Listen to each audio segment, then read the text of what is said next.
Hello everybody and welcome to the third episode of the Core Philosophy series.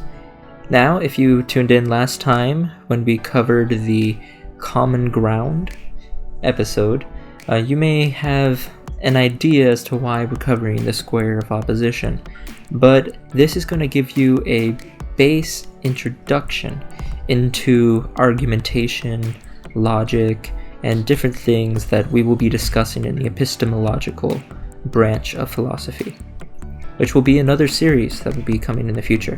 So anyways, let's get to the video. Today we will be covering the square of opposition, and my name is Chris from Curious of Mystery. So first off, the square of the opposition looks something like this, but there are additional words and every line has a meaning. They connect phrases together. So first, there's the A statement, which is all S is P. So S stands for subject, P is a predicate, or any kind of adjective, I guess. You can say like all people are swimming, and of course is would change to are, was, or anything of or the other. So then you have the E statement, which is no S is P. So no people are swimming, no people are walking, anything. You can just imagine that's the E statement. The O statement is some S is not P. The I statement is some S is P. So again, these are the four pivotal statements. They're basically all that everything will ever be. So if you think of an argument, you're basically going to be making one of these claims in one of your statements. And this gives you an introductory to argumentation. So there's more. There's contradictions. So these diagonal lines, they represent contradictions. So A, all S is P. How do you contradict that claim? All you have to do is show that some S is not P, which is why O contradicts A and A contradicts O. Because if somebody says some S is not P, you contradict it by saying all S is P. And the same goes for E and I. No S is P. All you have to do to show that that's not right is show that some S is P. So let's just keep going, and then later on we'll give some examples that aren't relating to S and P, but maybe some real world examples. So you have contrary, which contrary basically like all S is P and no S is P. We'll explain the natures of contradiction, contrary, and the other categories in the future. But basically, they have like A and E have a contrary relationship. I and O, however, have a subcontrary relationship. Now, the final ones are the vertical lines, which is sub-alterations. Now, it is very important to pay attention to the direction of the letters, like which way it's being read, but I'll explain it later. Okay, so now you have an overview of the anatomy of the square of opposition. So we'll focus as the subject, or S, being an apple, and P being the predicate or the adjective, can be red. So right here is a more kind of detailed, it has arrows and it looks a bit nicer, it has more lines, but let's continue. So first off, all apples are red. This is an A statement. So what's an A statement? Well, no apples are red. The O statement would be that some apples are red, and guess what the I statement would be? You most likely are right in saying that some apples are red. Now, what would we then do for explaining the contradiction? So first off, contradictions they're opposite in truth value, which means that if one of them basically exists, the other cannot. So one simple way of saying it is if A is true, then O is false. If O is true, then A is false. It can't ever be the case where both are true or both are false. the only time it can be is if S or P do not exist at all. Which technically, if both do not exist, then it's a neither category. But if P does not exist, then technically O is true. Do you see why that's the case? Because if P does not exist, then some S is not P. So that would be true. So it has to be the case that both of them, or S itself, does not exist. But other than those very, very rare cases, because you don't talk about things that don't exist that often. Really, we talk about the things that do exist within our reality. And for all of those cases, A contradicts O and I contradicts E. So now, time to talk about contrary. So contrary means that at least one is false. And this is important because it says at least one is false. This means that both can be wrong. This means that both cannot be right. So if you have all S is P, you cannot then say that no S is P. Only one can exist within the same respect and same time. And when I say same respect and same time, this is a very important distinction to make, because a lot of people like to make comparisons that are in different respects and different times. What I mean by that is, imagine you have a rose. When the rose is on the bush, it's fresh, and maybe if you cut it, you would have some of the plant's like liquids come out, and you'd be able to smell the fresh scent of rose. But if you change the time, you end up with dried up rose petals. Or that rose could be in a different respect. Maybe you're no longer looking at the rose itself, but the color of the rose. So if you change these aspects, if I look at the rose and I say that rose is green because I'm looking at the stem, and you say that rose is pink because you're looking at the petals, then we're both looking at it from different respects.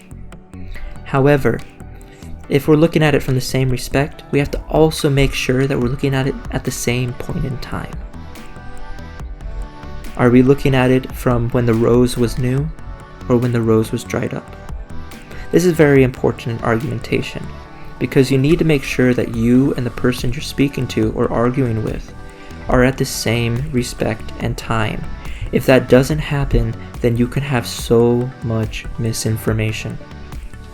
So with that being explained, we can go on to the subcategories of the square of opposition. First, starting off with subcontrary, which shares a relationship to contrary. However, subcontrary is that at least one is true. This means that both cannot be false. It's basically the inverse of contrary. With at least one being true, it means that both can be true, or one is. So let's look at the example. Subcontrary only applies to I and O statements. If I say some S is P, and I say some S is not P, that's very important to pay attention to. The sum nature.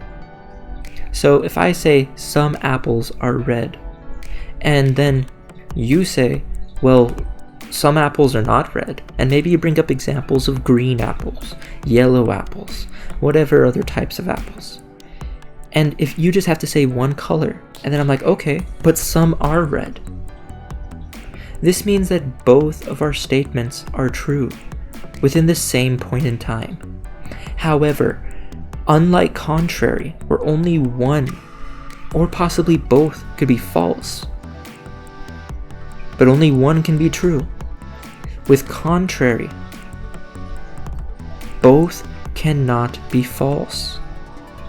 Just like how with contrary, both cannot be true.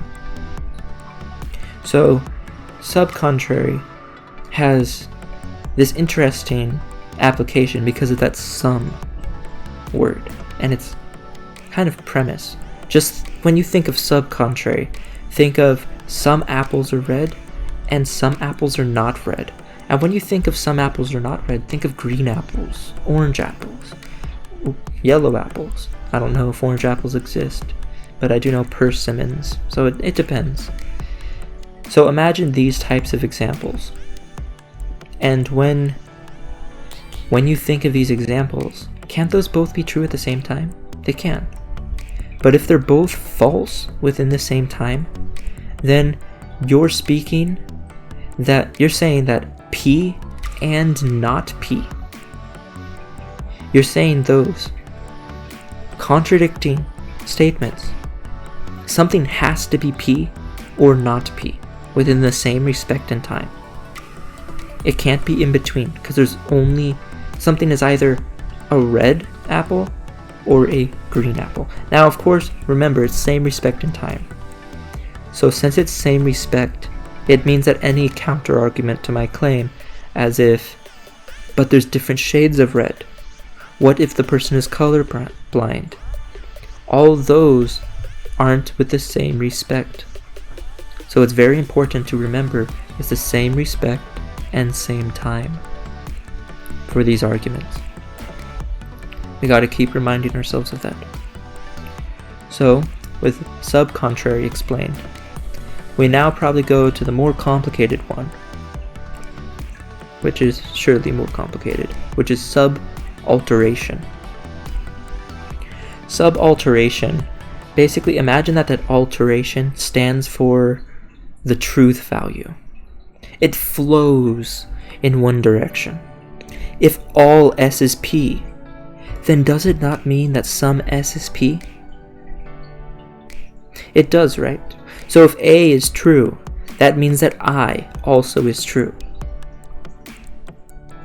Do you see what I mean there? If I say all apples are red, and that's a true statement, then that means that some apples are red is true as well, because some has this interesting characteristic.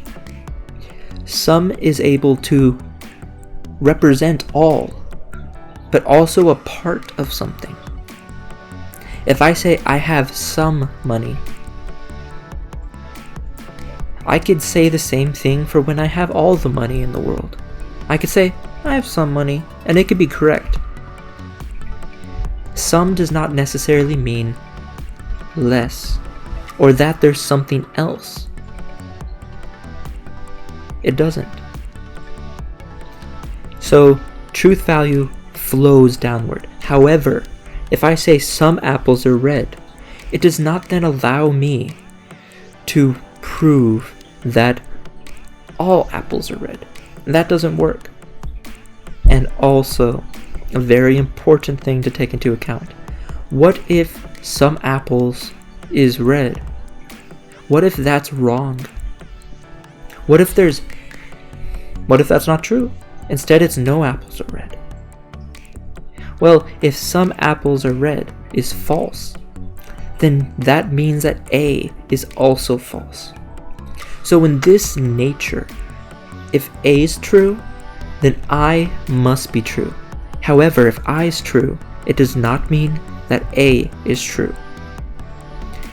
Now in our other case, if I is false, it means that A is false. But it does not mean that if A is false, that I is also false.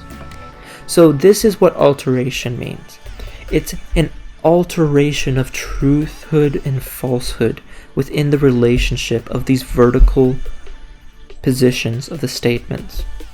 This same exact relationship between A and I that we have discussed applies to E and O. So, review.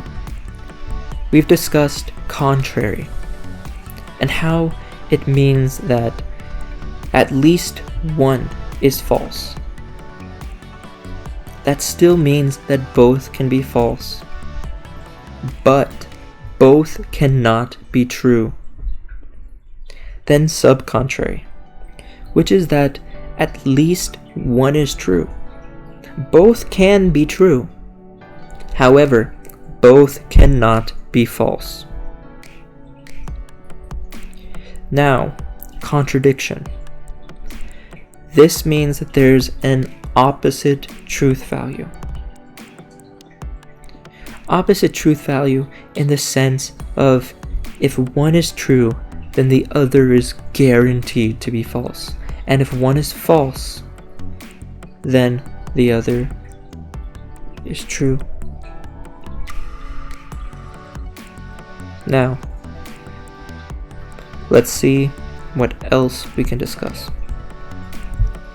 The final thing is, of course, just in case you're trying to say, hey Chris, don't forget sub-alteration. Don't worry, I haven't. I just saved the most complicated for last. Sub-alterations. When going from a universal statement, like all or none, to a partial statement that includes some, you can convert the truth value. If the universal statement is true, then the partial statement is also true. Likewise, if the partial statement is false, then that means that the universal statement is also false. The square of opposition is a very vital tool to have in your repertoire if you're going to do any form of logic, argumentation, or even if you're going to not be doing any of that, maybe even a debate, whether or not that's going to have hardcore argumentation or not. In our everyday lives, we test our beliefs, whether it be truthful or whether it just be biased. The square of opposition and understanding it allows us to critically examine, under a finer lens, any contradictions, contraries, subcontraries, or even sub-alterations that we may have in our beliefs, and in others. So, with the square of opposition covered, we will be leading into fallacies.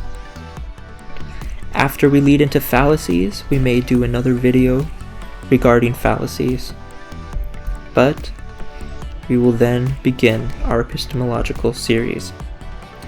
How this will work is the epistemological series will start up next to this one, and they both will kind of go simultaneously.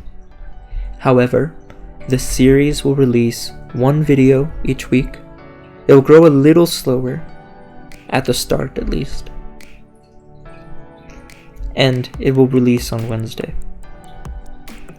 So the Philosophical Core series, this one right here that you're watching, will have 2 episodes releasing weekly, while the individual series of epistemology will release 1 on Wednesday. If I change this, I will put in my discussion tab on YouTube, or I will put in the comments below. Thank you for watching. Remember to like, comment, and subscribe, and even hit that notify bell if you want to get any more of my videos out to you as soon as possible. And if you've made it this far, then I thank you very, very much, and I hope that you have a great and wonderful day. As always, stay curious in the mystery, and Chris is signing off.